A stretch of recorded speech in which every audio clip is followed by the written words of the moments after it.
네, 안녕하세요. 메가스터디 러셀에서 국어 수업을 담당하고 있는 준희성 강사입니다. 오늘은 의문의 체계에 대해서 먼저 공부해 보도록 할 텐데요. 의문이라는 개념은 가장 기초적인 개념이라고 생각을 하시면 돼요. 의문이라는 부분을 확실하게 짚고 넘어가지 않으면 단어 수준이나 더 큰 문장 수준에서 굉장히 혼란을 겪을 수가 있거든요. 그래서 의문이라는 것을 정확하게 잡고 시작을 하셔야 됩니다. 먼저 의문이란 무엇인지 정의부터 적고 갈게요. 자, 의문이라는 것은요, 말의 뜻을 구별해주는 소리의 가장 작은 단위라고 할 수가 있겠습니다. 여기서 가장 중요한 말은 뭐냐면요, 구별이라는 말입니다. 구별이라는 말은 의문의 개념에서 가장 핵심적인 어근데요. 구별이라는 것은 결국에 의문이 변별할 수 있는 힘이 있다라는 겁니다. 변별력을 가지고 있다. 변별에 힘이 있다라고 생각을 해주시면 되고요. 이 개념 정의는 꼭 머릿속에 넣어주세요. 좀 학생들이 말의 뜻을 지니는 가장 작은 단위로 착각을 많이 하시는데요. 그건 형태소의 개념 정의예요. 그래서 형태소와 의문의 개념 정의를 혼동하지 않도록 합니다. 자, 그러면 두 번째로 비교라는 게 있는데요. 음양, 음성, 음운 비슷한 그런 단어들이에요. 이걸 구별을 정확하게 할 수 있어야 되겠습니다. 먼저 음양이라는 것은 뭐냐면요. 이런 소리처럼 바로 자연의 소리라고 생각을 하시면 돼요. 분절되지 않고 여기저기서 귀에 들려오는 모든 소리를 음양이라고 생각하시면 됩니다. 그러면 이 음양이라는 부분은 국어의 관심사는 아니겠죠. 자연의 소리이기 때문에 소리를 측정하는 쪽에 관심이 자고요. 바로 우리의 관심사는 음성과 음운 쪽으로 가게 됩니다. 왜 그러냐면 음성과 음운은 바로 발음기관을 통해 나오는 말소리이기 때문입니다. 두 가지의 공통점은 우선 말소리 영역이라는 공통점을 가지고 있어요. 그런데 이 공통점보다 중요한 것이 바로 차이점이겠죠. 어떤 차이점 때문에 음성을 음성이라 하고 음운을 음운이라 하는 것일까요? 먼저 음성부터 설명을 드리도록 하겠습니다. 원래 주인공은 가장 나중에 나오니까. 음성이라는 것은 구체적, 물리적 소리라고 보시면 됩니다. 구체적, 물리적 소리가 무엇일까요? 자, 예를 들면은 선생님이 음은 이렇게 3번 반복했다고 하면 여러분들은 쌤이 3번 똑같은 소리를 반복했구나 라고 생각을 하실 텐데, 이거를 기계로 소리를 녹음했다라고 생각을 하면요, 파동이 이렇게 나오겠죠? 파동, 음은 이런 식으로 비슷하게 내려고 노력을 했기 때문에 파동이 엄청 다르지는 않겠지만 미세한 차이는 분명히 있기 마련일 거예요. 쌤이 로봇이 아닌 이상은. 그래서 결국에는 음성이라는 것은 사람이 소리를 내려고 똑같은 소리를 내려고 아무리 노력을 해도 매번 다른 소리를 낼 수밖에 없습니다. 그러면 변별력이라는 게 있는 걸까요? 없는 걸까요? 여러분들, 변별은 구별이라고 했잖아요. 같음과 다름이 있어야 구별할 수가 있는 거겠죠. 근데 이렇게 매번 달라요. 같음이 없어요. 그러면 오히려 구별의 의미가 사라집니다. 그래서 음성이라는 영역은 가장 중요한 게 구별을 못합니다.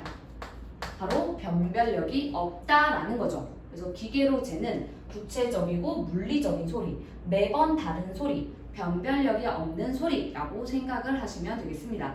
그러면은 음운으로 가보도록 할게요. 자, 음운은요, 추상적, 심리적 혹은 관념적 소리라고 하는데요.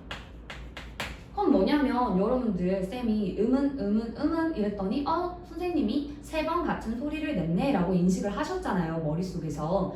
근데 만약에 선생님이 음성 이렇게 말을 하면 여러분들 어떻게 생각을 하세요? 음운과 음성은 다른 소리야 라고 인식을 하시잖아요. 그러니까 결국에는 머릿속에서 같다 다르다 라고 인식하는 그 자체를 음운이라고 하는 겁니다. 그래서 추상적이고 심리적이고 우리 머릿속에서 인식하는 소리라고 생각을 하시면 돼요. 자, 이게 뭘까? 조금 뭔가 애매한 느낌이 들죠? 그래서 좀 더 구체적으로 설명을 드리도록 할게요. 자, 음운이라는 것은 뭘로 알 수가 있냐면요, 바로 최소 대립상이라는 쌍을 통해서 알 수가 있어요. 최소 대립상은 말 그대로 최소의 의미 요소만으로 의미가 달라지는 쌍을 최소 대립상이라고 해요. 자, 여러분들 보시면은 봄하고 밤은 어떤 의미 요소 때문에 의미가 달라질까요? 바로 오와 아 때문인 거를 알 수가 있죠. 이거를 우리는 다 알고 계시죠? 바로 모음이라고 합니다. 모음. 그 다음 봄하고 봄은요, 뭐 때문에 의미가 달라지죠? 다른 요소들은 다 똑같은데 기역과 비읍이라는 차이 때문에 의미가 달라지죠. 기역과 비읍은 우리가 자음이라고 합니다. 결국에는 모음과 자음은 의미 변별에 기여한다라는 걸 알 수가 있어요. 모음 하나 때문에 의미가 바뀌고 자음 하나 때문에 의미가 달라지는 걸 알 수가 있잖아요. 그죠? 결국에 그래서 모음과 자음은 의문이 되는 겁니다. 말의 뜻을 구별해주는 가장 작은 단위가 되는 거니까요. 자, 그런데 이렇게 모음과 자음처럼 딱딱 자를 수 있는 이런 의문을 분절 의문이라고 합니다. 분절 의문. 그리고 다른 말로 음소라고 합니다. 자, 그러면 이렇게 딱딱 자를 수 있는 자음과 모음만 의미 변별에 기여할까? 보시면 여기 쌤이 눈하고 눈을 써놨어요. 선생님 똑같은 거 아닌가요? 라고 생각하실 수 있겠지만 우선은 여기서의 눈은 벌벌 눈이옵니다 하는 눈이고 여기서의 눈은 부리부리한 사람의 눈이라고 생각을 하시면 돼요. 그러면 이 두 개의 눈은 똑같은 단어로 되어 있어요. 동음 이어져. 그런데 의미 변별에 기여할 수 있는 무언가가 있습니다. 바로 그것이 무엇이냐면 소리의 길이라는 겁니다. 물론 여러분들 인식하고 지내지는 않아요. 그래서 우리가 이거 여러 개를 좀 외울 필요는 있어요. 조금 더 디테일하게 들어가서 소리의 길이에 대해서 설명을 하는 그 시간에 이거에 대해서 말씀을 드릴 거예요. 자, 우선은 눈하고 눈 중에 뭐가 더 길까요? 뭐가 더 길게 발음이 돼야 맞을까요? 바로 스노우, 눈입니다. 벌벌 눈이옵니다. 이렇게 약간 길게 내는 거예요. 그 길다 표시를 이렇게 하고요. 여러분들 사전을 찾아보시면 그 사전에 이 표시가 다 되어 있어요. 그런데 분명히 이것도 의미 변별에 기여를 한다라고 보는 겁니다. 지금 보시면은 얘가 있고 없고의 차이에 따라서 의미가 다르다라는 거거든요. 그래서 이런 거를 이제 소리의 길이 혹은 모음의 길이라고 하고요. 얘는 소리 마디를 딱딱 자를 수는 없어요. 자음과 모음처럼. 그래서 얘는 비분절 음문이라고 합니다. 그리고 다른 말로 운소라고 하고요. 이 모든 분절 음문과 비분절 음문은 말의 뜻을 구별해 주는데 기여를 하고 있음을 최소 대립상을 통해서 알 수가 있는 거죠. 자, 그 다음에 이제 세 번째로 한번 넘어가도록 하겠습니다. 그런데 음운 체계는요, 나라마다 다릅니다. 언어 체계가 다르면 음운 체계도 달라집니다. 그 예시를 한번 들어볼 텐데요. 먼저 영어권 화자가 있다라고 치고 한국어 화자가 있다라고 치고 둘이 친구라고 생각을 해봅시다. 그리고 영어권 화자가 뭐 한국말을 그렇게 뭐 오랫동안 공부한 사람은 아니라는 거를 가정을 하고요. 영어권 화자가 한국에 놀러 왔어요. 한국에 놀러 왔는데 지금 어떤 국밥을 먹는다고 생각을 해봅시다. 국밥을 딱 먹는데 그 국밥을 먹었는데 너무 차가운 거예요. 그래서 이 친구한테 배운 게 생각이 난 거예요. 차다라는 말이. 그래서 식당 아주머니께 너무 국물이 차요 라고 얘기를 했어요. 그랬더니 아주머니께서 물을 잔뜩 부어가지고 이렇게 해서 주셨어요.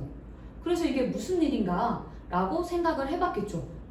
바로 뭐냐면요, 이 영어권 화자의 친구는 차다라고 발음을 했다고 생각을 했지만 짜다라고 발음을 해서 식당에 계시는 분이 짜다라고 들어버린 거예요. 결국에 영어권 화자는요, 뭘 구별을 못하냐면 자다, 짜다, 차다를 구별하지 못한 거예요. 왜 구별을 못했을까요? 바로 영어에서는 예사소리, 약한 소리를 예사소리라고 하죠. 그드부스즈 같이 약한 소리를 예사소리라고 해요. 그리고 그것을 긴장해서 내는 소리를 끄뜨뿌스쯔 이런 걸 된소리라고 해요. 된소리. 그 다음에 크트프츠 이런 걸 거센소리라고 합니다. 그런데 영어권 화자에게는 예사소리, 된소리, 거센소리가 의미 변별에 기여하지 않아요. 마치 비슷한 소리처럼 들린다라는 거죠. 그래서 본인은 차다라고 말하고 싶었지만 짜다라는 발음과 비슷하게 낼 수밖에 없었던 거예요. 결국에 한국어 화자에게는 예사소리, 된소리, 거센소리가 의미 변별에 기여해서 각각 다른 소리로 우리가 인식을 하고 있지만 영어권 화자에게는 그렇지 않다라는 겁니다. 또 하나의 예를 또 들어볼게요. 바로 이런 게 있죠. 발, 알, 팔. 그러니까 만약에 영어권 화자가 만약에 스티브라고 해봅시다. 스티브가 등산을 했어요. 등산을 해서 다리가 너무 아파. 특히나 발이 아픈 거야. 그래서 이렇게 얘기하는 거죠. 나 발이 아파. 이렇게 했죠. 그런데 한국어 화자인 친구는 의아했어요. 왜 등산을 했는데 팔이 아프지? 바로 이 스티브가 발과 팔의 발음을 정확하게 구분짓지 않고 발음을 해서 팔로 오해가 된 겁니다. 결국 이것도 똑같아요. 이것도 지금 보시면은 발, 팔, 예사소리, 된소리, 거센소리죠. 이거의 구분을 영어권 화자는 하지 못하는 겁니다. 결국에 영어권 화자에게 예사소리, 된소리, 거센소리는 뭐가 될 수가 없다? 의문이 될 수가 없다라는 겁니다. 됐죠? 그럼 영어권 화자에게만 이런 일이 있느냐? 그런 게 아니에요. 바로 한국어 화자에게도 이런 일이 분명히 있습니다. 그게 뭐냐면 한국어 화자가요. 고기를 먹으러 가자 그랬어요. 스티브한테. 고기를 먹으러 가자 그랬는데 그 고깃집을 갔더니 이제 영어로도 이렇게 써 있는 거예요. 근데 영어로 써 있기도 하고 근데 고기라고 발음을 이렇게 하죠. 고기, 불고기를 먹으러 갔다고 쳐봐요. 그런데 이제 영어권 화자가 의아해합니다. 왜 고기라는 말에서 앞에 기억과 뒤에 기억이 다른 소리가 나는데 너희들은 왜 같은 기호로 적느냐? 라고 물어보는 거예요. 다행히 한국어 화자는 영어를 잘해서 영어로 대화를 했겠죠. 근데 한국어 화자가 그게 무슨 소리야? 고기 같은 소리잖아. 그래서 같은 기호로 적은 건데 그게 무슨 소리야? 라고 한 거죠. 그런데 정확하게 스티브 말이 맞아요. 이거를 음성학 기호로 적으면 K-O-G-I로 적히거든요. 그러니까 분명히 K와 G가 다른 소리가 나거든요. 그러면 이거는 무슨 일이 있었던 것이냐? 바로 뭐냐면요. 이 기억은 원래 안 울림 소리가 맞아요. 그래서 안 울림 소리 K가 나는 게 맞습니다. 안 울림 소리 K. 그런데 이 기억이 울림 소리, 모음과 모음이라는 울림 소리 사이에 들어가면요. 울림이 돼버립니다. G. 그런데 이거를 영어권 화자는 들리는 거예요, 이게. 왜냐면 음은 체계에 이런 것들이 무성음과 유성음이 발달이 되어 있어서 귀에 이게 들리는 겁니다. 그런데 한국어 화자에게는 이게 안 들리는 거죠. 그래서 우리는 분명히 다른 소리가 남에도 불구하고 같은 소리로 들리기 때문에 기억, 같은 기호로 적은 거겠죠. 이런 것들의 쌍을 조금 설명을 드리면요. 이런 것들을 뭐라 그러냐면 변이음이라고 해요. 변이음. 자, 변이음이 뭐냐면 우리가 변이음 말 그대로 소리가 다르게 나는 것을 변이음이라고 하는데요. 변이음은 한국어 화자는 잘 알지 못해요. 한국어 화자의 귀에는 잘 들리지는 않아요. 근데 엄연히 다른 소리가 나는 그런 소리들을 변이음이라고 하는 겁니다. 지금 예로 들었던 기억 있죠? 기억이 안 울림으로 소리가 날 때가 있고 울림으로 소리가 날 때가 있어요. 똑같이 디귿도 마찬가지입니다. 디귿도 자, 안 울림으로 소리가 날 때가 있고 울림으로 소리가 날 때가 있고 기역도 마찬가지입니다. 자, 기역 같은 경우도 안 울림으로 소리가 날 때가 있고 울림으로 소리가 날 때가 있습니다. 이런 구분을 우리는 못한다는 거죠. 알겠죠? 그러면은 결국에 변이음이라는 부분은 우리에게 의문이 될 수 없다라는 겁니다. 왜냐? 우리는 이거를 구별하지 못하니까. 그런데 오히려 영어권 화자인 스티브에게는 의문이 되는 거죠. 이해가 됐습니까? 나라마다 언어마다 의문의 체계가 다르다는 거예요. 그래서 이런 부분들은 좀 시험에도 많이 출제가 되고 있습니다. 자, 고기 말고 하나만 더 예를 들어볼까요? 바보도 마찬가지예요. 안 울림인데 울림 소리. 모음은 다 울림이거든요. 모음이랑 울림 소리 사이에 들어가면 얘가 울림이 됩니다. 요렇게. 그래서 구분을 우리 한국어 화자는 구분을 못해요. 그러니까 같이 적었겠죠? 그런데 스티브의 귀에는 그게 구분이 되어서 들린다는 것을 반드시 기억을 해줘야 되겠습니다. 자, 이렇게 해서 우리가 의문에 대해서 좀 개괄적인 설명을 했고 의문이라는 것이 정의가 뭔지 또 의문이 다른 비슷한 개념들하고 어떻게 다른지 그리고 의문이라는 건 최소 대립상을 통해서 다시 한번 설명을 드렸고요. 그리고 나라마다 의문 체계가 다르다라는 것까지 설명을 드렸어요. 그러면 이제 본격적으로 우리가 분절 의문에 대해서 시작을 해보도록 할 거예요. 분절 의문이라는 건 아까도 말씀을 드렸듯이 모음과 자음처럼 소리 마디의 경계를 나눌 수 있는 것을 바로 분절 의문이라고 한다라고 말씀을 드렸습니다. 그래서 여기서 음소라고 하는데요. 분절 의문으로 가서 자음부터 시작을 해보도록 할게요. 자, 우선은 자음이라는 거는요. 우리가 소리를 낼 때 방해를 받고 나는 소리예요. 그래서 방해음이나 장해음이라고도 얘기를 하는데요. 자음은 반드시 모음에 기대서만 낼 수 있는 소리예요. 자음만 한번 내보세요. 자음만 낼 수 있는 사람이 있다면 정말 대단한 사람입니다.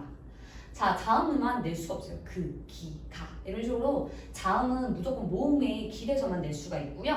또 어디를 건드려서 낼 수밖에 없는 방해를 꼭 내야지만 낼 수 있는 그런 소리라고 생각하시면 됩니다. 그래서 자음은요, 우선 분류 기준이 두 가지가 있어요. 우리 어떤 체계에서는 분류 기준이 굉장히 중요해요. 먼저 조음의 위치와 조음의 방법입니다. 쌤은 항상 조음의 위치를 설명을 드릴 때는 얼굴을 그립니다. 위치를 알 때는 얼굴을 그리는 것만큼 정확한 건 없거든요. 자, 이렇게 구강 구조를 좀 그려봤어요. 발음 기관을. 여기가 구분을 하기 위해 입술, 그 다음에 여기가 이빨, 치아, 그 다음에 여기가 이제 혀입니다. 그리고 여기가 여기 샘 입천장, 딱딱한 부분, 그 다음에 여기 뒤에 여린 입천장, 좀 물기 있고 부드러운 부분, 그 다음에 마지막 여기 목청, 목구멍 소리까지 갑니다. 그래서 처음으로 따지면 이 두 부분을 두 입술 소리라고 해요. 두 입술을 이렇게 부딪혀야지만 낼 수 있는 소리입니다. 입술을 부딪히지 않으면 낼 수가 없어요. 그런 소리가 바로 입술 소리.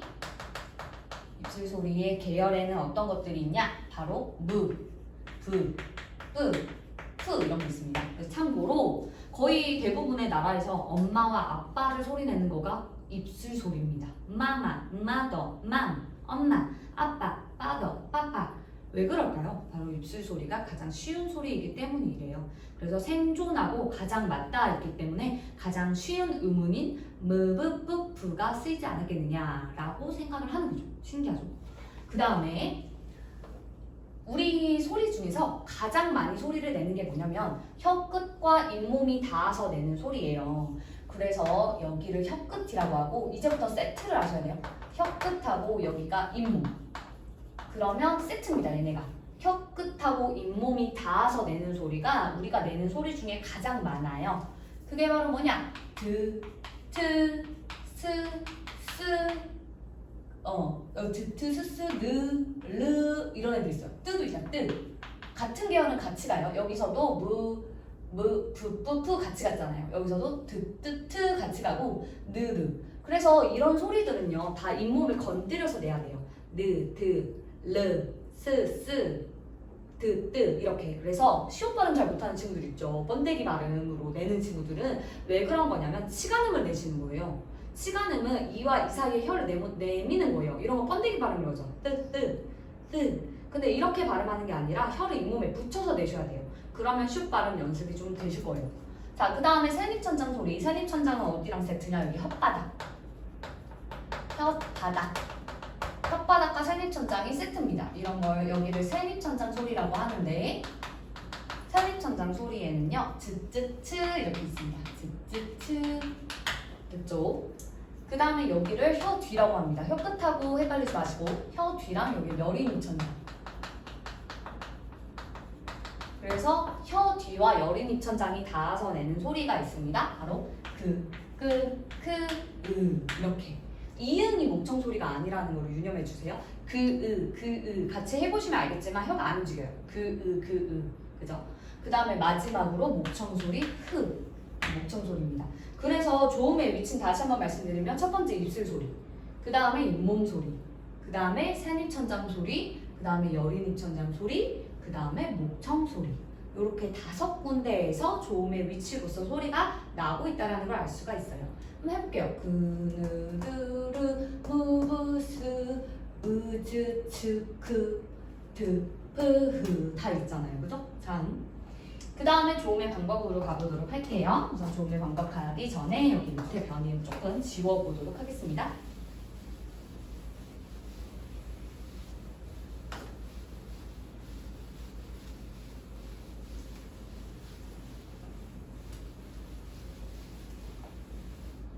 자, 조음의 방법에는요, 조음의 방법에도 5가지가 있어요. 바로 파, 여름, 그 다음에 파차름, 그 다음에 마차름, 그 다음에 비음, 유음 이렇게 5가지가 자음의 조음의 방법입니다. 아직 모음 안 들어갔고요. 파열음, 파차름, 마차름까지는 우리가 안울림 소리라고 합니다. 안울림 소리. 그 다음에 비음하고 유음은 울림 소리라고 해요. 자, 울림 소리가 가장 더 적으니까 울림 소리부터 먼저 하고 가자면, 자, 얘네들은 우선 방법들이잖아요. 비음은 코로 내는 소리가 아니에요. 입을 막고 코로만 낼 순 없잖아요. 낼 수가 없어요. 그래서 이 비음은 코로 내는 소리가 아니라 코를 울리면서 발음기관으로 내는 소리라고 생각을 하셔야 돼요. 그래서 말장난 많이 치는 포인트입니다. 코로 내는 게 아니라 코를 울려서 내는 소리다 라고 생각하시면 되겠고, 유음은 흐를 유자 써요. 그래서 공기가 흐르는 건데 혀 옆으로 흘러요. 그래서 떠름 소리, 하드르르르르 이렇게 혀 잘 떠는 친구들 있잖아요. 그게 이 떠름 소리, 유음을 잘 내는 친구들인 거예요. 자, 우선은 우리가 아까 조음의 위치를 했잖아요. 우리가 조음의 위치는 이미 공부를 했기 때문에 가로축은 위치로 보고 세로축은 방법으로 보고 표 하나를 완성해 보도록 하겠습니다. 자, 먼저 입술 소리, 잇몸 소리, 세미천장 소리. 그다음에 여기 좀 지워볼게요. 다 했으니까. 여린입천장 소리, 목청 소리. 가로축은 조음의 위치로 가고요. 세로축 조음의 방법으로 가보도록 할게요. 자, 파열음은 뭐냐면 막았다가 터지는 소리예요. 막았다가 터지는 소리. 근데 이 막았다가 터지는 소리는 세 단계로 구분이 돼서 예사 소리와 된 소리와 거센 소리의 단계가 있어요. 자, 그러면 예사 소리, 된 소리, 거센 소리가 있으면서 막았다가 터지는 소리는 어떤 소리가 있겠느냐? 바로 입술 소리에는 브가 있습니다. 브, 브 이렇게 되는 거고, 드, 뜨, 뜨 이렇게 되는 거예요. 그 다음에 또 여립천장 소리 그, 크 없어요. 세립천장하고 목청 소리는 없고요. 부드그 계열로 예사 소리, 된 소리, 거센 소리 얘네들이 모두 파열음입니다. 막았다가 터뜨리는 소리 브, 드, 그 이렇게. 그 다음에 파찰음 설명하기 전에 마찰음부터 먼저 설명을 할게요. 마찰음 같은 경우는 예사 소리와 된 소리로 나눕니다. 마찰음은 잇몸 소리에서 스 이런 애가 있고 목청 소리에 흐가 있는데, 여러분 흐 같은 경우는 예사 소리와 된 소리로 구분을 하지 않아요. 그래서 이렇게 크게 그냥 그려줬고요. 그 다음에 파찰음으로 가는데 우선 마찰음은 가는 거예요. 가리 소리라고 해서 스, 이런 소리거든요. 그럼 파찰음은 파열음의 파, 마찰음의 찰 이렇게 오는 겁니다. 그러니까 파열이 되면서도 마찰도 같이 일어나는 거라고 생각을 하시면 돼요. 그런 애가 바로 세미천장 소리가 있습니다. 즈즈츠. 파찰음 같은 경우도 똑같이 예된 거로 나눠요. 예사 소리, 된 소리, 거센 소리. 즈, 쯔, 츠 이렇게 갑니다. 그 다음에 비음 같은 경우는 입술 소리에 무, 잇몸 소리에 느, 여리천장 소리에 그 다음에 유음 같은 경우 잇몸 소리에 르 이렇게 가요. 노란 양말 혹은 나라 마음 이렇게 외우기도 하죠. 그래서 비음은 다시 한번 말하지만 코를 울리는 소리, 르는 흐르는 소리 이렇게 갑니다. 그래서 총 자음이 이렇게 19개로 구성이 되어 있습니다. 여기까지 자음의 체계, 조음의 위치와 조음의 방법 모두 합한 개발적인 표를 그려보았습니다. 됐죠? 그럼 이제 모음으로 들어가 보도록 할게요.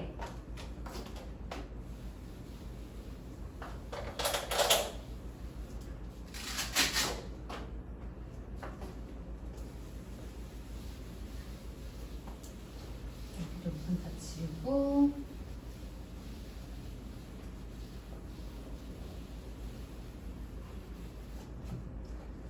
자, 여러분 모음은요 자음하고 달리 방해를 받지 않아요. 모든 소리가 방해를 받지 않고 나오는 소리고요. 아, 오 이렇게 독립적으로 낼 수 있는 소리예요. 그리고 모음은 모두 공명음, 울림 소리입니다. 자음 같은 경우는 이렇게 노란 양말이라든지 특수한 상황에서만 울림 소리가 났다라면 모음은 모두 울림 소리라는 것을 생각하시면 돼요.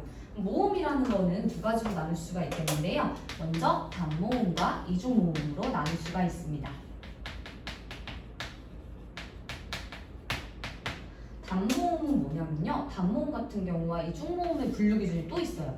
단모음과 이중모음을 나누는 분류 기준은 혀의 위치와 입술의 모양의 변화 유무입니다. 그래서 혀의 위치와 입술 모양이 변하지 않으면 단모음, 변하면 이중모음이라고 생각을 하시면 됩니다. 그럼 먼저 혀의 위치나 입술 모양이 처음부터 끝까지 변하지 않는 단모음부터 보도록 할게요. 자, 단모음은 분류 기준이 또 세 가지로 갑니다. 바로 입술의 혀의 앞뒤. 이거를 다른 말로 혀의 최고점의 위치라고도 해요. 혀가 앞에 있느냐, 뒤에 있느냐. 그 다음에 입술의 모양. 다음에 혀의 높이. 이렇게 갑니다. 그래서 혀가 앞에 있다. 그거는 바로 전설이라고 하고 혀가 뒤에 있다. 그러면 후설 이렇게 얘기를 합니다. 그 다음에 입술의 모양이 평평하면 평순이라고 하고 오물이면 원순이라고 해요. 그래서 입술의 모양이 평평하면 평순, 오물이면 원순. 여기서도 후설에도 있어요. 평순, 원순 이렇게. 그 다음에 혀의 높이가 높으면 고, 중간이면 중, 낮으면 저 이렇게 봅니다. 그래서 전설과 후설로 우선 이렇게 딱 나뉘고 전설에도 평순, 원순이 있고 높고, 중간이고, 낮고 이렇게 가면요. 단모음 체계가 그려집니다. 이, 에, 위, 웨, 어, 아, 우, 오 이렇게 됐죠? 그래서 이거를 뭐 키위를 주게 되었소 내가 이런 식으로 외우기도 하는데 추천을 드리고 싶진 않고요. 그냥 이에, 위에, 으와, 오 이렇게 보시면 되겠습니다. 이게 단모음 체계인데요. 여기서 두 가지 중요 포인트 좀 잡고 갈게요. 우선은 얘와 얘의 구별이 문제에서 꽤 많이 나옵니다. 예를 들어서 우리가 이게 있다고 쳐요. 개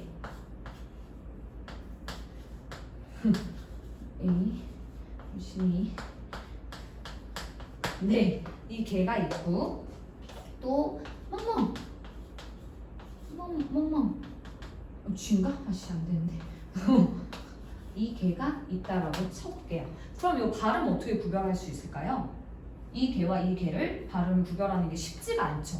그런데 우리 이 표가 힌트예요. 바로 혀의 높이가 다를 뿐 입술 모양이나 혀의 앞이라는 건 똑같잖아요. 그러면 결국에 이 소리 두 개를 구분하는 방법은 혀의 높이인 겁니다. 보겠어요? 이 개를 혀를 조금 더 높게, 이 개는 혀를 좀 낮게. 그런데 이 혀의 높이라는 건 입을 벌리는 정도와도 관련이 있어요. 혀의 높이는 입을 벌리는 정도와 반비례합니다. 그러니 이 개를 발음할 때는 혀를 조금만 벌리면 되죠. 개. 그리고 이 개를 발음할 때는 혀가 아니라 입을 조금 벌리면 되죠. 이 개를 발음할 때는 더 크게 벌리면 됩니다. 개 이렇게 그걸로 구분을 할 수 있다는 걸 기억하시면 돼요. 그 다음에 단모음 체계도 조금 이상한 게 있지 않나요?